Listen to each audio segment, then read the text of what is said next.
Moi boas, mister, que tal, como estamos? Antes de nada, aínda que co resultado do empate foi agridulce, moitas parabéns, porque aínda non se conoce a derrota na Liga, o equipo pouco a pouco está a funcionar, adaptándose aos novos fichaxes co equipo do ano pasado, non é tan doado cando ao final tes moitas caras novas, pero o equipo vai cumplindo. Xa falando do encontro da semana pasada, sí que foi un empate agridulce, que che empate nos últimos minutos sempre é moi agridulce, pero que análisis sacas dese encontro?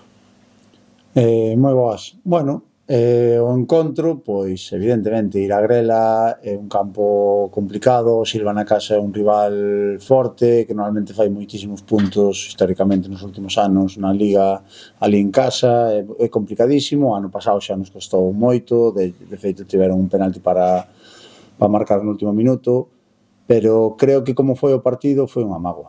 Deixamos escapar 2 puntos, tivemos moitísimas accións de último pase para ter unha ocasión moi clara dentro do porteiro, fallamos, estivemos un pouco fallados nos últimos metros, demais, tamén tivemos moitas ocasións. Foi unha pena porque fixemos, eu creo que 75 minutos moi bons, e os últimos 15, certo, que hasta eles nos empataron, incluso hasta puderon ganarnos ao final do partido, volveuse loco, nós tivemos unha día moi clara, que hasta pode pasarlle a Iván e marcar, pero sí que pusemos o partido a un caro cruz. Non pode ser, eu creo que o tiñamos que haber matado antes, con todas as ocasións e con todos os acercamentos que tivemos, non fomos capaces, pero bueno, é un empate. Dentro dese empate foi unha xornada aínda así positiva, porque todos os equipos de arriba pois, foron fallando, de alguna maneira ou outra, o Copos empatou contra o Céltiga, o Alondras tamén conoceu a derrota, e demostra o nivel que ten esta liga, porque mesmo o Compos pasoulle, que perdeu un campo tamén moi complicado, que é o do Céltiga, onde moitos equipos van deixar puntos. Bueno, é a xornada 4, é normal, evidentemente é lógico que pase isto, levamos unha puntuación boa, son 4 partidos, son 8 puntos, a máis de 2 puntos por xornada é unha barbaridade, facer 68, 70, 70 e pico puntos, son números de campeón ou de subcampeón, bueno, estamos moi cedo, non sabemos aínda quen pode quedar arriba, quen pode quedar abaixo, quen vai estar, bueno, eu creo que o que é importante son as sensacións. Outro día a mágoa foi que non fixemos un mal partido e non gañamos. Xa falando do próximo rival, visítase o Gran Peña, un equipo moi bo, que a nivel colectivo ven a facer un moi bo fútbol, e creo que é un campo tamén onde po Gran Peña, co fútbol que fai, tamén é moi positivo. Que destacas ti para este encontro? Bueno, o Gran Peña é un equipo vistoso da Liga, dos poucos equipos que quere ter a posición do balón, como somos nós, os montañeros, bueno, somos equipos que queremos ter o balón, iniciar desde atrás, un equipo atrevido, combina moi ben xente xoven con xente veterana, porque ao fin e ao cabo ten a Celerino, Antón de Vicente, ten a 4 ou 5 xogadores de máis de 30 anos que combinan con esos xogadores xóvenes que lle dan pernas, que lle dan forza, que aparte son atrevidos, xogadores de moitos de División de Honor.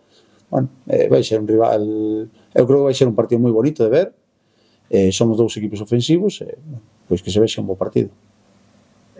Falas ti de que ao final é un dos poucos equipos combinativos da categoría, a igual que o Estradense, vai a ser un equipo onde vai haber moitas ocasións, e ao mesmo tempo destacar que este fin de semana é o Día do Neno, será un encontro perfecto para vir a disfrutar. Sí, oxalá nos acompañe o tempo, que faga esta semana está sendo tan moi boa, ojalá veño un domingo así, porque, bueno, é un día especial para o clube, porque ven moita xente que nunca veo o fútbol, moitos nenos, ilusión, eso é moi bonito. A verdade é unha xornada que a min e eu creo que a todo o mundo lle encanta, porque ves a moita xente que non suele vir ao campo e que así é unha maneira de engancharlo, así que para que sigan volvendo os nenos, os pais. Entonces, bueno, unha presión extra que temos como clube, que temos que facer un bo partido, que sexa algo animado para dar exemplo, evidentemente, para os nenos, a ver se logramos enganchar ainda máis xente. Falando un pouquiño xa da enfermería, como se atopa tanto Caraván, que outro día tuvo que marchar na primeira parte con un corte bastante feo, pero que, bueno, non foi a máis. como se atopa tamén Landeira, que ao final tamén no encontro contra o Céltiga rompeu, e como vai a enfermería? Bueno, pois magníficamente. Estábamos en cuadro o domingo en Silva, Ander con moitísimas molestias tuvo que xogar, bueno, eu non sei como aguantou co dolor que tiña, Landeira baixa, Caraván baixa, Sergio Preto baixa, Ángel sigue tocado, bueno, en defensa estábamos en cuadro. É certo que, bueno, hoxe van a adestrar todos. Non sei como van a estar po domingo, a ver si eu non creo que den chegado todos, pero unha maravilla que polo menos vayamos limpiando a enfermería e que esas lesións sean curtas, porque non perden ritmo de competición, son baixas de unha semana, de días, entonces eso non é o problema é cando tes de 3-4 meses, que eso sí que mata o equipo. Xa, pero a finalizar, falaches de Ángel, para cando o superfichaje do Tour? Para cando estará? Bueno, Ángel, en teoría, para a próxima semana pode vir convocado. Ainda lle falta, é certo que é pronto, pero bueno, é un xogador que temos que darlle mimos, que entre todos temos que darlle confianza, porque é normal que ao principio, bueno, vai estar un pouco... é normal, son moitos meses, pero creo que entre todos ele é un cañón. Entonces, bueno, o que temos é que facerlle isto o máis ameno posible, en que intente coller ritmo de competición, vai costar, vai levar tempo, pero bueno, o sabemos, ele o sabe, e nada, darlle toda a confianza do mundo. Moitas gracias. A ti.